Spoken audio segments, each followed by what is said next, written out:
आप देख रहे हैं अंतिम यात्रा शुभम तिवारी के साथ। तो चलिए बढ़ते हैं आज की कहानी की ओर। दोस्तों, आज जिस घटना के बारे में मैं बताने जा रहा हूँ वह सुमित जी की है, जिन्होंने मुझे इंस्टाग्राम पर मैसेज करके बताया है। तो सबसे पहले सुमित जी को तहे दिल से धन्यवाद देता हूँ। सुमित जी पंजाब के रहने वाले हैं और पेशे से ट्रक ड्राइवर हैं। सुमित जी करीबन 15 सालों से ट्रक ड्राइविंग करते आ रहे हैं और इसी चीज़ से उनका घरबार भी चलता है। लेकिन इस लाइफ में कब शनि की दशा आ जाए किसी को कुछ भी मालूम नहीं रहता। दरअसल रोजाना की तरह ही मैं आज अपना ट्रक लेकर लंबी दूरी में जा रहा था, यानी कि पंजाब से उत्तर प्रदेश जा रहा था। खैर, मैं ऐसी दूरियां कई बार ट्रेवल कर चुका था, इसलिए मेरे लिए कोई दिक्कत की बात भी नहीं थी। खैर, अब मेरी कहानी यहाँ से चालू होती है। मैं अपना ट्रक लेकर घर से शाम को निकल जाता हूँ और मालिक के आदेश पर ट्रक को लोड करवाता हूँ। यह सब होते होते शाम हो जाती है और फिर मैं लगभग शाम के 5 बजे ट्रक लेकर हाईवे की ओर निकल जाता हूँ। कुछ दूर हाईवे में चलने के बाद मैं एक बड़े से ट्रैफिक में फंस जाता हूँ। दरअसल कुछ देर बाद पता चलता है कि 2 ट्रकों का आपस में एक्सीडेंट हो गया है। इसी वजह से ट्रैफिक खुलने में ज़्यादा टाइम लग गया। खैर, फिर बड़ी मशक्क़त के बाद ट्रैफिक खुलता है। अब मैं समयसुदा से काफ़ी लेट हो गया था, जिसकी वजह से अब मैं ट्रक तेज चलाने लगा था। आज मुझे थोड़ा घबराहट भी हो रही थी, पूरे शरीर में पसीना छूट रहा था। मुझे लगा आज मेरी बीपी लो है, इसी वजह से ऐसा हो रहा है। फिर मुझे आगे एक मार्केट मिली, जहाँ पर मैं अपना ट्रक खड़ा करके एक बीपी की गोली लेता हूँ और गोली खाने के बाद थोड़ा आराम करता हूँ। वैसे हम ट्रक ड्राइवर इतना जल्दी ट्रक खड़ा नहीं करते हैं, क्योंकि हमारे पास इतना वक्त नहीं रहता। खैर, फिर मैं रात के 9 बजे पुनः ट्रक चालू करता हूँ और फिर आगे की ओर बढ़ने लगता हूँ। मैं ट्रक चलाते चलाते अपनी बीबी को फ़ोन लगाता हूँ और उससे बातें करने लगता हूँ।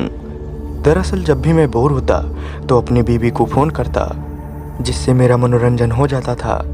अभी मैं फ़ोन में बात कर ही रहा था कि तभी अचानक मेरे ट्रक के सामने कोई जानवर आ जाता है और मेरा ट्रक उसके ऊपर चढ़ जाता है। फिर मैं जल्दी से फ़ोन रखकर ट्रक से नीचे उतरता हूँ और फिर मैं क्या देखता हूँ कि एक गाय मेरे ट्रक से टकरा गई है। इतना देखते ही मेरे होश गवार हो जाते हैं। वह गाय तड़प रही थी, मुझे बहुत बुरा लग रहा था और कुछ देर बाद वह गाय मर जाती है।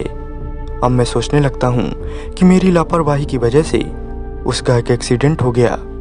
खैर, फिर मैं वापस ट्रक चलाने लगता हूँ और इस घटना के बारे में अपनी पत्नी को फ़ोन करके बताता हूँ, तो वह भी डर जाती है और मुझे आराम से चलने की सलाह देती है। खैर, फिर मैं धीरे धीरे चलने लगा था। अभी मैं हाईवे में ही चल रहा था कि तभी हाईवे से लगी हुई एक कच्ची सड़क मिलती है। फिर मैं अपने ट्रक की स्टीयरिंग उसी कच्ची सड़क की ओर मोड़ देता हूँ। दरअसल इस कच्ची रोड से मैं कई बार जा चुका था और यह रोड एक शॉर्टकट भी थी, लेकिन इस रोड में चलना कोई आसान बात नहीं था, क्योंकि इस रोड में आए दिन घटना होती ही रहती थी। लेकिन मेरे साथ कभी भी ऐसा नहीं हुआ था, जिसकी वजह से मुझे डर लगे। लेकिन मैं औपचारिकता के लिए उस रोड में घुसने से पहले अपने इष्ट देव को याद कर लेता हूँ और आगे की ओर बढ़ने लगता हूँ। मैं अब ट्रक को बड़े मज़े से चला रहा था और रोड खराब होने के कारण ट्रक की स्पीड भी कम थी और पूरी रोड में सन्नाटा पसरा हुआ था, क्योंकि इस रोड से ट्रक वाले जाना पसंद नहीं करते थे। यह मेरी मूर्खता थी कि मैं इस रोड से जा रहा था। तभी मुझे सामने से आते हुए ट्रक दिखा। फिर मैं उसको हाथ दिखाकर रुकने के लिए कहता हूँ, तो वह रुक जाता है। फिर मैं उससे पूछता हूँ, अरे भाई, यह रोड तो पहले से भी ज़्यादा खराब हो गई, आगे भी ऐसी ही रोड है क्या? फिर वह कहता है, मुझे नहीं पता कैसी रोड है, आगे तुम्हें खुद ही पता चल जाएगा। और इतना बोलकर वह तेजी से निकल जाता है। मैं कुछ देर के लिए आश्चर्यचकित हो गया। मुझे इसके बोलने का तरीका बिल्कुल भी पसंद नहीं आया। फिर मैं यह सोच लेता हूँ कि शायद इसने ड्रिंक किया होगा, इसलिए ऐसा बोल रहा है। फिर मैं एक्सीलेटर में पैर रखता हूँ और आगे की ओर बढ़ने लगता हूँ। 2-3 किलोमीटर आगे निकलने के बाद मुझे रोड के किनारे एक महिला खड़ी हुई दिखी और वह अपने बच्चे को ली हुई मुझे रुकने के लिए हाथ दे रही थी। मुझे थोड़ा अजीब लगा कि इतनी रात गए यह महिला इस सुनसान जगह में कैसे आ गई। फिर मैं ट्रक को नहीं रोकता हूँ और आगे की ओर निकल जाता हूँ। फिर मैं अपने बाएं शीशे में देखता हूँ तो वह महिला मेरी ओर दौड़ रही थी। खैर फिर मैं उसके ऊपर तरस खाकर अपना ट्रक रोक देता हूँ और फिर वह मेरे पास आती है तो मैं उससे कहता हूँ, अरे भाई इतनी रात गए कहाँ जा रही हो? मैंने जैसे ही इतना कहा वह रोने लगती है और मुझे ट्रक से नीचे उतरने के लिए कहती है। फिर मैं ट्रक से नीचे उतरता हूँ तो वह मुझसे कहती है, भैया मेरा एक्सीडेंट हो गया है, एक ट्रक वाले ने मेरी कार को ठोकर मार दिया है और मेरे पति उसी कार के अंदर फंसे हुए हैं।